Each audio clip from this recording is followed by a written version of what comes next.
waad salaamantiin dhammaantiin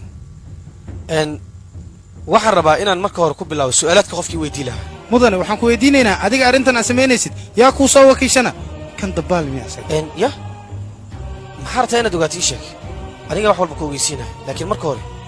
kaale ani ii soo dhowow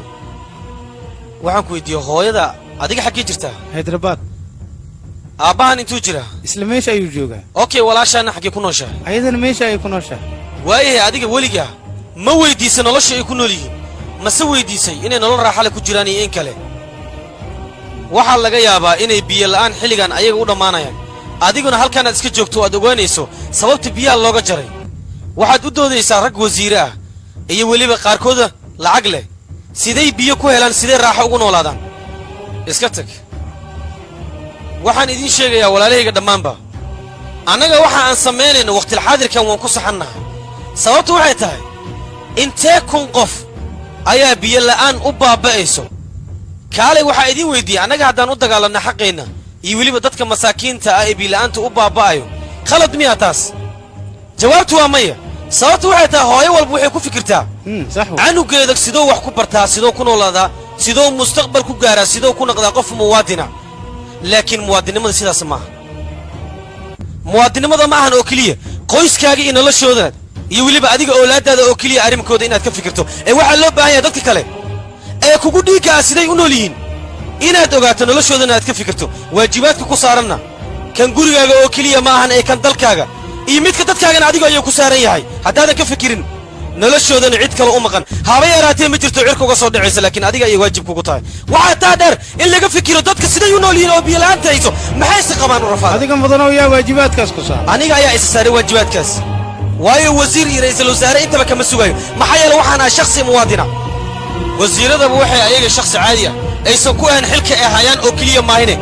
markii la fiiriyo qof walba muwaadin waajib ayaa saaran sax waay aryaa annagana waxaa la rabaa dadkeenna masaakiinta ah ee naga liita ee nolosha weliba heerka hoose ku nool inaan noloshooda ogaana xaaladda ay ku waabariisaan iyo weliba siday u nool yihiin haddaanan anaga middaas ka fikirin oona ka dhidhin waxaad ogaataan cid kale noo imaanaysa ma jirto dalkeen iyo dadkeennana arrintooda ka hadlayso xal oo keliya waa annaga midka afkeenna ka imaanayo awooddana gacanteenna ayay ku jirtaa annagaana laga doonayaa dalkeenna iyo dadkeenna wixii u dhibaayo annaga inaan ka doodno wixii dantoodaan annaga aan samayno laakiin haddaan qof kale ku tashanon dadku wax ku halayn waxaad ogaataan dadkeenna way baaba'ayaan weliba shan iyo toban ayay u dhimanayaan armudanow arrimahaas yaa waxaad i weydii rabtaa yaa kuu dirsaday yaase ku xil saaray adigana soo maan laakiin cidna kama sugaya arrinkaas ogow waayo aniga ayaa isaaray waajibkan waxaan isku saaray waxaan arkay odayaal masaakiino waayeelaha iyo weliba carruur maata ah iyo weliba haween meesha ku baaba'ay ayagoo u baaba'ay weliba galaas biyo cabaan dartiisa laakiin markii dambe maxaa dhacday hooyada masaakiinta ah ee markaa dhibaatada dareemaysa ubadkeedana horteeda ku nafbaxaya weliba biyola'aan dartiisa inay eeda isheeda ka soo baxda ragga madaxda ah ee waaskooyinka ku qubaysanayo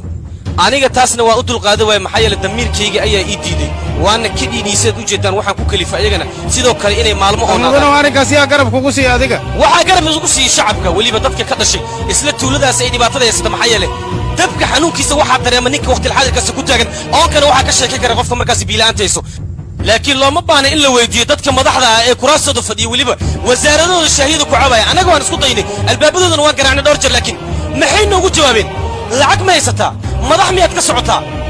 intee mashaariic ayaad noo waddaa inteese milyan ayay ximbaarsan tahay taas xaq miyaan u leenaha waa maya annaga markaan rabna markii inaan xaqeena u doodno qalad miyaan samaynay haddaad idinka u malaysaan inaan qaldannahay qaladkeen waan ogolnahay laakiin annagana lama ahan waxa aan samaynayn inaan la qaldiyin maxaa yeele xaqeen ayaan dhacsanaynaa dadka masaakiinta ogaada waa mid annagana mid ayaan nahay waana dhacsanaynaa idinka haddaan idinla qaldanaa run ahaantii aniga qaladkii waan firsanahay laakiin haddaad u aragtaan inaan ahay shakhsi muwaadin oo saxan oo dadkiisa u dhimanayna waan saxnaan doonaa bal aa idiin su'aalay sideed u aragtaan idinka waxa aan samaynayo waxay ahaataba aniga dadkan dartooda waan u dhimanaya wayna iga go'an tahay maxaa yeele dadka aan arkay oonka u dhimanaya iyo biyola'aanta iyo weliba 4 ilaa 6 tiro gaaraysa oo odayaala markay isku dileen sida ay dadkooda biyo u heli lahaayeen ayaan aniga waxaan go'aan ku gaaray inaan shakhsi muwaadina noqdo markaasna dadkan sidaan biyo ugu heli lahaa falkeeda galo balse arrinkan aniga keligay kuma aanan guulaysanin ee shacab idinkoo kale ah ayaa go'aan gaaray garabna igu sii markuu idin baryaya intaan noogu siman haddaad doontaan idinka waa na soo raaci kartaan laakiin su'aalaadka badan naga joojiyo waan saxannahay walaalkay shankar runtaa waaye warkaan aa sheegaysid dadka saxaafadda dhan waa ku raacsan anugu dhan waa ku raacsanahay dhiiqlada hataa waa ku raacsanya dhilbaanyada hataa waa ku raaceenaan ku celi anukan waa ku garabsiihaynaa garab walaalaa la ها وقت عليه سنة